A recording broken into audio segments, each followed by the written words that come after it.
14 minutes before the hour, and Keith Kelley joins us this morning. Keith, the Republican candidate in the runoff for the State Senate, Alabama State Senate District 12. Keith, good morning to you. Good morning. Good to have you with us this morning. For people who do not know Keith Kelley, tell us who you are and a little background. All right.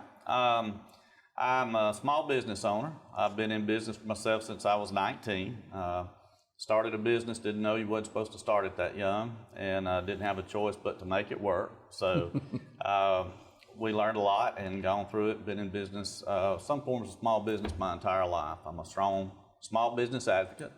My wife and I have been married for over 40 years, and we have a couple of sons and some grandchildren, and been involved in various trade organizations and political adventures through the years. Now, you're actually from Calhoun County. I am. Graduated in high school in Alexandria. Currently live in Weaver. Valley Cubs. Valley Cubs. Valley Cubs. That's right. We live where we're at now. I'm very blessed to still have some parents and in-laws and all that I get to take care of that are 88 plus years old. Yesterday, my dad turned 91. So we kind of live where we can get to each one of them kind of quick. Yeah. Makes a big difference. Now, you're familiar, however, with Talladega County. Yeah. When I was growing up, I was, the Future Farmers of America was very instrumental with me. And so I have done a lot when I was a teenager with the agriculture industry in Talladega County, and then bought some cattle from different people in this area as well. And then also in the real estate business. I was a state president of the Realtor Association back in 2010. And then I've done a lot of commercial real estate work in Talladega County, and then also some legislation to protect private property rights there. This has been your route from Calhoun County to Montgomery. You come through Sylacauga. That's right. For probably 20 plus years when the legislature was in session, not a lobbyist, never got paid to do any of it, but I kept up with private property rights issues. Also, I'm a strong mental health advocate. I did legislation and got it passed to where each county has their own mental health officer. Now, I never run for office. It was just something the Lord put on my heart.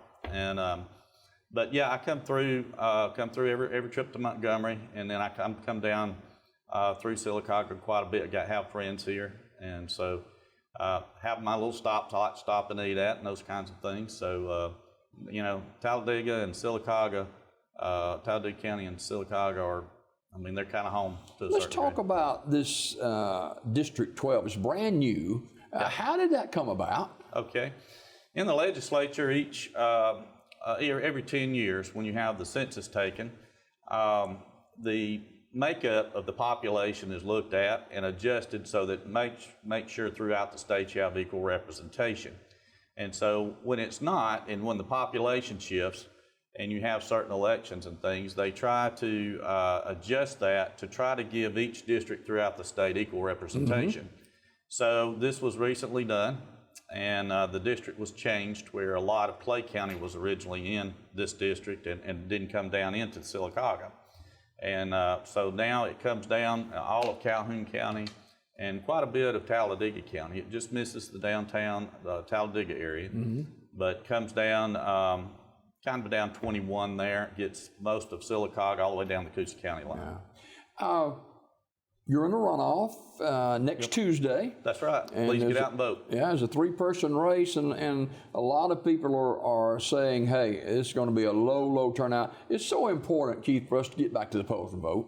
That's right. I'm a strong veteran advocate. I've done a number of veterans flights. I was not allowed to serve in the military. I'm severely colorblind, and so they wouldn't take me. So I've tried to give back in other ways. One of those is veteran advocacy groups and doing honor flights. That's a big part of my belief system, is taking care of our veterans.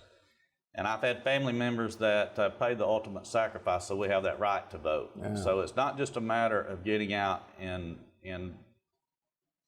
voting in one thing or another. It's the price that was paid, so we have that right. Many countries don't have that right. We've got it, and it's a valuable thing to us. A great sacrifice was paid for that. Keith Kelley, our guest this morning. Keith's in runoff for State Senate District 12 next Tuesday. What are some of the concerns that you have that you want to address in District 12? If you're, of course, you've got the runoff here and then the general election coming up. Is there a candidate in the Democratic Party for the... There is. Okay, okay. So what do you see as some issues that you'd like to see addressed? Okay. Well, there's a number of things out there. I think there's still some dangers in some areas for protection of private property rights, which is very near and dear to me. We've seen a lot of federal government overreach in getting into Alabama, and states' rights guaranteed in the Constitution, and so we've had a lot of overstep by federal government in that. We've got to stand up and protect those. I think putting that in place and standing firm on some of those, that's had to happen this last election cycle as well, and it's even more so now. So I think we have to have people willing to stand up and say when the federal government's overstepping and interfering with states' rights. Another thing, I'm a strong advocate for mental health issues.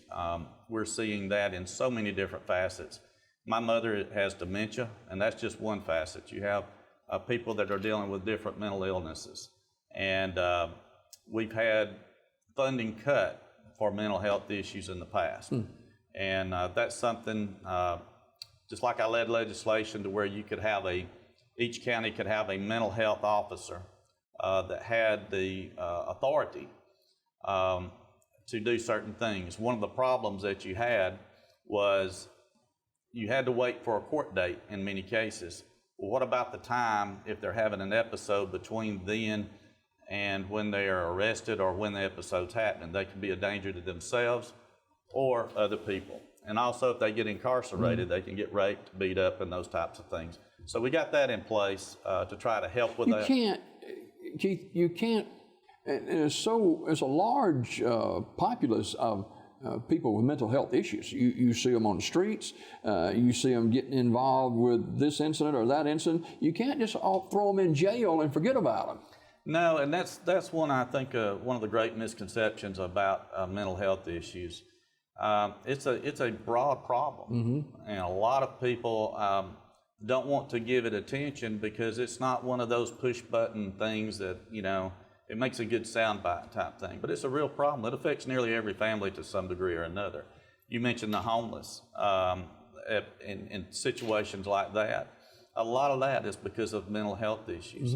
It's complicated. There's not an easy fix. A lot of things have been tried, and you just have to keep working to try to make things better. So you're a successful business person, solid family life. Why would you run for this office?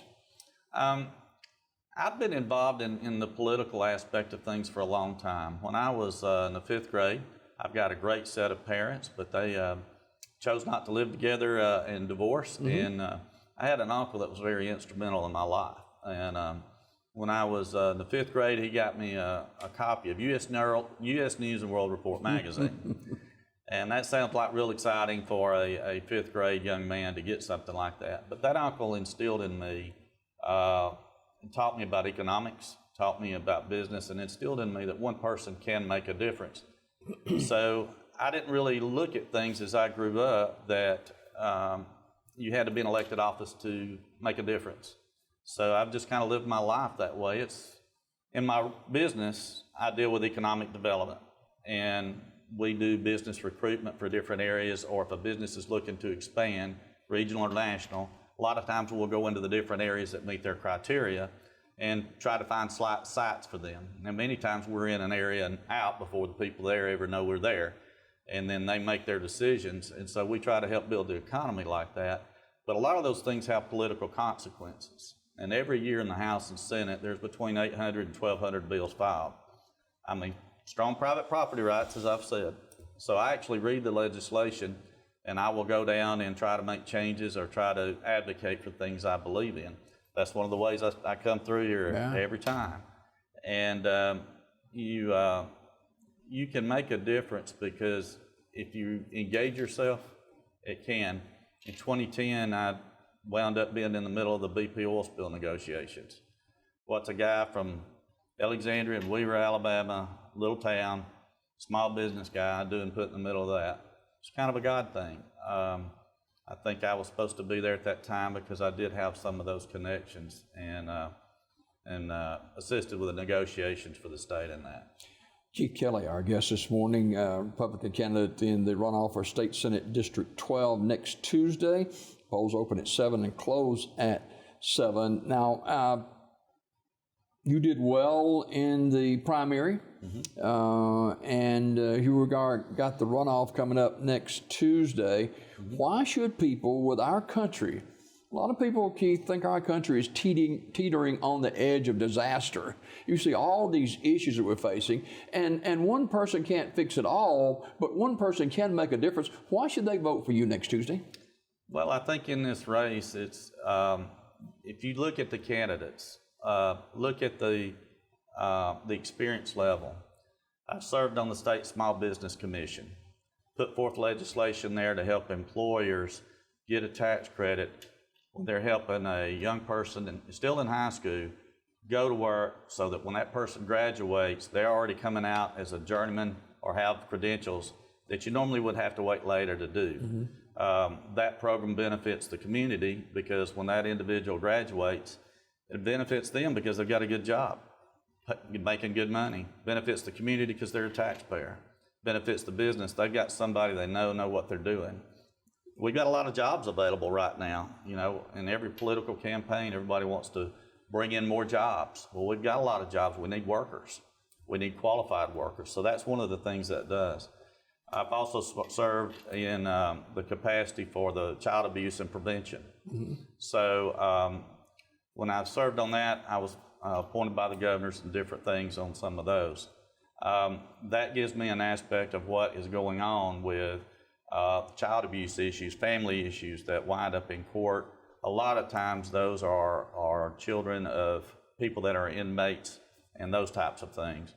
The other aspect of it, I've served when Governor Riley's administration was there and the state budget was about $400 million shortfall. I served on task forces there to help find where state government spending could be cut, because the general fund budget is about 87% earmarked, so you don't have much to fool with there. And you have the education budget on top of that. We're one of a couple of states that has those. If you look at all the legislation that I've assisted with, either when I was president of the state's largest trade association and on the national board of directors for the nation's largest trade association, the number of laws that I've drafted, put together, and got people to pass. I'm not a lobbyist, didn't get paid for it. It was things I felt the need to do. And never really worried about a lot of these things and getting credit for them. So we put those types of things together. And that's not been just to run for office, that's been a lifestyle for me. Yeah. Before we go this morning, in any political race, oftentimes you see one candidate attacking another, or two or three candidates attacking two other candidates. How do you try to stay above the fray in an election? This is your first run at office. It's my first run. Well, what I've said has been factually documented, and it's not me saying it. You know, it's the different government entities involved. You have some of it to some degree or another, I think, in a lot of different races. But you try to hold a higher standard in the things that you say. You try to back them up with the facts, and I think that's the key. You know, we've kind of been a victim of quite a few things there. Just look at the facts. Do your fact check on each candidate. The things that are said, you can go and you can check public records that has that information there, and you can decide what's true and what's not. 60 seconds, why should they vote for you next Tuesday? I've got the experience that it needs. I've worked across the aisle to put legislation together before. While I've never served for public office, I have got legislation passed. I've got relationships in the House and Senate that are not new. They've been there for years. I've worked with people already down there. The nature of in the real estate business is get two parties to agree something to buy and sell a piece of property or to work a deal out. And that's the nature of what I do, is bringing people together for a common cause. And I'm Keith Kelley, and I ask for your vote. Keith Kelley, candidate for State Senate District 12 in the Republican runoff primary next Tuesday. We got more Daybreak just ahead. Don't go away.